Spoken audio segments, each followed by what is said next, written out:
I'm going to take one to the office, one for you. So. Oh, you don't have to get a big thing for me. Well, you take it to your kids. And oh, that's right, I have kids. Yeah, those people.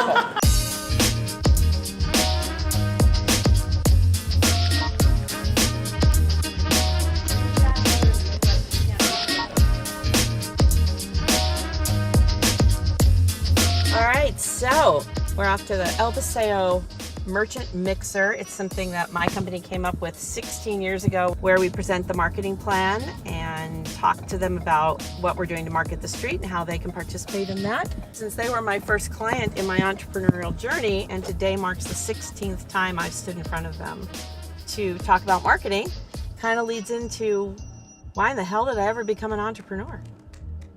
I started out in my 20s interviewing for just about any job that said they needed someone, because my mother gave me 30 days to get a job or I had to go find somewhere else to live. I interviewed for 42 jobs and no one called me back. And then I thought, who cares? I'll go flip burgers. I got a call back from a small ad agency that needed a receptionist, and that seemed like a good place to start. So I took the job. I learned that I could do so much more in this world of marketing was intriguing to me. So I answered an ad for an ad agency, a larger agency in Newport Beach, that said, can you check any of these boxes? It was the most creative ad ever. So I checked all the boxes and I wrote a great cover letter, and this amazing woman hired me. So I was an advertising agency, big agency, lots of fun clients, learned a lot, but it came to its natural conclusion of where I just wasn't happy going to work. My philosophy is, if you don't love your job, leave. Don't make them miserable, because they're probably not going to change all that much. And I gave her 2 weeks notice and she threw me a party. We're still friends today because I did it correctly. I didn't have a job. And so of course got the look from the husband, which plan? Looked in the paper and there were some jobs to market shopping centers. And I thought, well, I just worked at Fashion Island and Tustin Marketplace. I know how to do a shopping center. So my first job was in a very small shopping center, which led to a very large shopping center job with a very large company, which was fun for 8 years. You can only do so many Santa arrivals. You can only do so many bunny arrivals.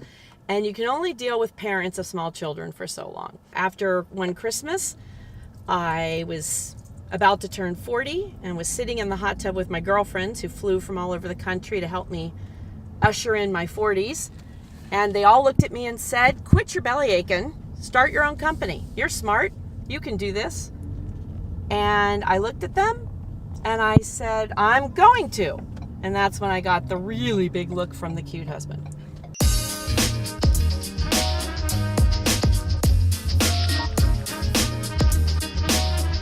That's the hardest part, is I thought I could just be a consultant. But the reality is nobody's beating a path to your door. So you do have to put it out there that this is your new role and your new place and your new desire. So I started sending letters out and trying to get some meetings, and none of that happened.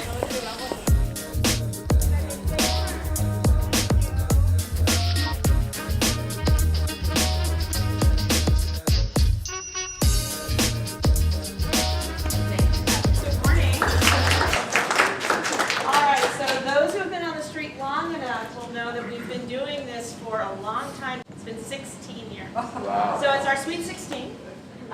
You are our first client, and we're happy to still have you as a client today. And I want to introduce my team, because without them, we would be nowhere today. So please, Jacqueline and AJ, stand up and wave to the crowd.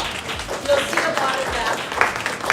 Cindy, most of you know, because everything comes from Cindy at FG Creative. And honestly, I wouldn't be standing here without Cindy. You know, it was not as good a turnout as I would have liked, but the ones who were here are the engaged merchants that we adore, and we can count on it anytime. So we know we're not going to hit them at every touch point. So this was one, the newsletter's one, the Facebook group's another, and my team on the street. So sometimes this is what it takes to get the point across. And we're going to mail these. Not only did they pick them up, we're going to mail them, and then we're going to email them. And hopefully everybody will touch this at least once. That's our goal. What do you think of that?